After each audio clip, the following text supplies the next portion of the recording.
Assalamu alaikum wa rahmatullahi ta'ala wa barakatuh. Aláfíà Ọlọ́run àánú Ọlọ́run, oore ajẹ́ ìjẹ́tàn Ọlọ́run ọba, kí ó máa bá èmi àti yín, kí ó máa bá gbogbo wa káàkiri gbogbo ibikíbi tí ẹ ti ń gbọ́ mi tí ẹ sì ti ń wò mí, Allahumma àmín.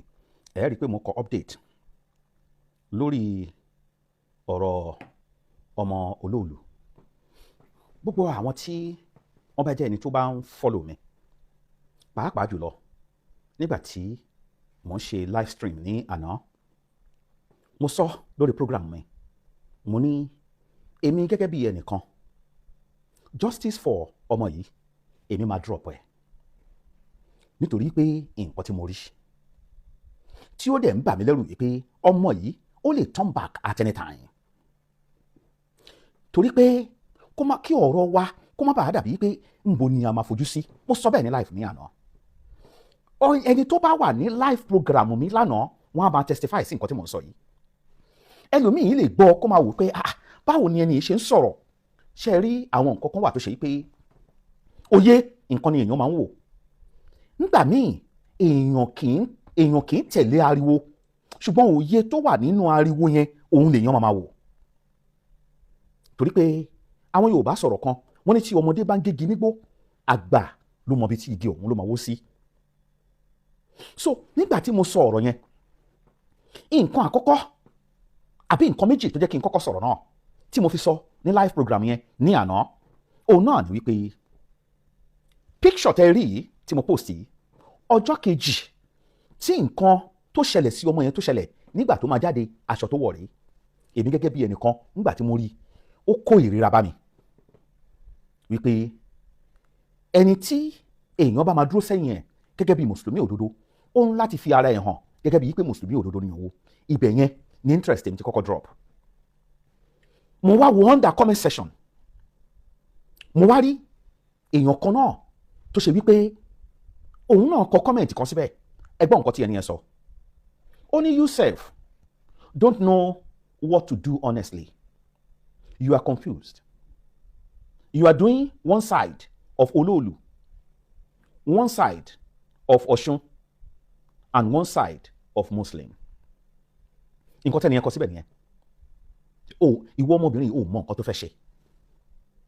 Ìwọ ló ń ṣe one side Olóòlù nítorí pé lórí péèjì ẹ̀ òun ló kọ́kọ́ ń post pé Olóòlù máa jáde nígbà báyìí, ẹ̀yin obìnrin ẹ̀ paramọ́. Lórí péèjì ẹ̀ bákan náà òun náà ló tún post pé Ọ̀ṣun ṣẹ̀jẹ̀kẹ́. Lórí péèjì ẹ̀ yìí òun náà ló tún post mùsùlùmí ní ọ̀rọ̀ Islam náà, mùsùlùmí wá support yẹ. Ṣé rí nǹkan yẹn lèmi ṣe fi take reverse pé àwọn nǹkan kan máa ń wà, ó máa padà máa ń ta ẹrẹ̀ sí yàn lára ni. Nítorí pé nígbà tí ẹ bá débi tí ẹ bá rò pé ó yẹ kí ẹni yìí kó ti dúró, tẹ́ ẹ bá rí ẹni tọ̀hún tẹ́ ẹ ń jà fún tó sọ wípé ẹ jọ̀ọ́ ẹ fi ilẹ̀ ẹ má jà fún òun mọ́, ibẹ̀ yẹn lẹ bá ti mọ̀ wípé èèyàn láti òye òun ni àgbà máa ń wò lọ́pọ̀lọpọ̀ gbà. Ẹ jẹ́ ká jọ wo fídíò yìí kí a jọ gbọ́ nǹkan tí ọmọbìnrin náà Wasila tí ó sọ. Bismillah.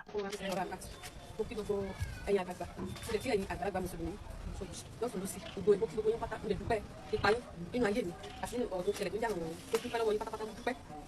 Gbogbo yín pátá ẹ̀ ní sọmọ nù, ẹ̀ ní sojú fún aya, ẹ̀ sì ní sọfún ara yín, ẹ̀ ṣe mo dúpẹ́, ẹ̀ ní kókó fàyọ, ẹ̀ ní kókó sọ́nà mọ̀ mú wọn lórí ayé yín.